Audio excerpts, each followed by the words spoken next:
40% combined federal and state taxes. Question, should the U.S. cut taxes on foreign earnings? Here's what she said. Robert, only if the companies invest that money in manufacturing in the U.S. Joining us now is Ben Ferguson, syndicated talk radio host at Icon Network. Tanya Acker, political analyst and attorney. Ben, isn't it time for some private sector stimuli? Yeah, I mean, this is like the Captain Obvious question of the year, but for some reason the White House doesn't get it. I mean, if you have $1 trillion overseas, I don't care what you spend it on America. I don't care if it's manufacturing, I don't care if it's products, I don't care if it's anything. I want people to have jobs, yes. I want lower taxes for American companies, but when you got all these overseas profits, we're the only major country in the world that is not allowing this to happen right now. Look at the UK today. They're cutting, what, 500,000 jobs with their government, but at least they figured out this part of taxes, that if somebody's making it somewhere else, bring the money to America, and they don't get it. Okay, Tanya, what do you think? I'm all for any tax cut that's appropriately tailored so as to truly encourage domestic investment. But a Goldman Sachs analysis in 2007 said that when we tried to do this very same thing in 2004, we didn't necessarily get the value for those tax cuts that we thought we were going to get. Companies are not simply going to spend money on domestic investment and manufacturing because it's there out of the goodness for their hearts. If we're talking about another tax holiday, we want to do it to stimulate the income. If we're going, Tanya, you're talking about 2004. Ben, what if something like this were made permanent? Is it part of the issue here that maybe people don't want to take a one-time action, that they like the idea of some kind of permanent tax cut? Absolutely. I mean, companies want anything that companies want. We know that, especially with this economy, is they want stability in what they're playing with. Look at how healthcare reform has messed up all sorts of businesses, from Boeing to McDonald's. They want to know what they're going to be dealing with now and in the future, and that's one of the things that board members want, that I talk to all the time. The difference between 04 and now is we weren't in a recession in 04. Things were pretty good in 04 the last I checked. I mean, you look at now, these guys want to bring this money to America, but they're not going to give away 15, 20, 30, 40% of the money. Tanya, if you're talking about taking if you're going to take $10 billion, which is what some estimates say that this tax cut would cost over 10 years, if you're going to take billions of dollars out of the American company, then American people are entitled to get something for those dollars. This is the problem. It's not an issue of entitlement. It's free market. It's not an issue of entitlement. You're saying that you want to mandate companies do something with this money.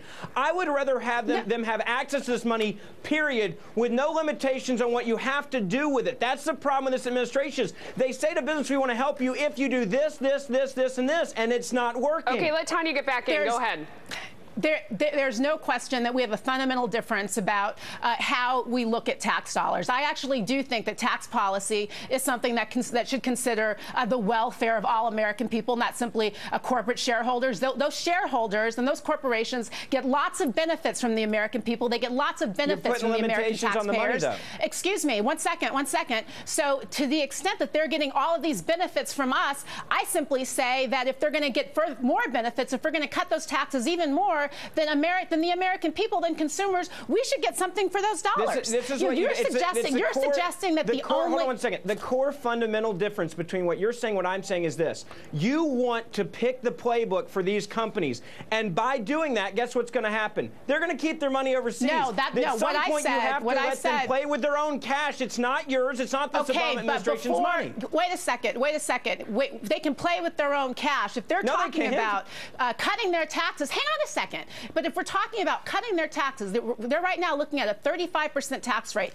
Americans, corporate Americans, individual Americans, we all pay our taxes. Now, if you're going to suggest that these companies should just get a tax holiday for no reason, then I'm going to take issue with that. With all due respect, look at Germany, look at France, look at the UK, look at all these other industrialized nations like America, and guess what?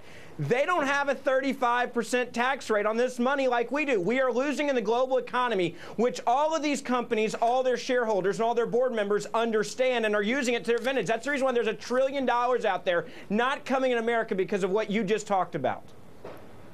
What I just talked about was saying that if we're going to cut their taxes, and by the way, it's interesting that you point to Germany and the UK and these other European examples, because if we're going to follow those models, then I think that a few months ago you called those systems socialist. Let me just ask you. When we were talking about their health care system. If you had a business, and you may have one, wouldn't you want to be operating in the state or the country that offered you the most favorable condition? I think what Ben's saying is that it's a fair market. Of course I would. And wouldn't you be employing people? There's no question about that. So you'd be employing people. There's no question about that. And I am not suggesting. Go ahead. I'm not suggesting that these corporations need to be motivated by anything than profit. But what I am suggesting is that American economic policy and American tax policy in particular does take into account other concerns than simply increasing corporate balance sheets and shareholder profits. I understand. I love shareholders. I love corporations. Our tax policy has to look at other, has to consider other factors as well. What needs to be said is it's a double tax.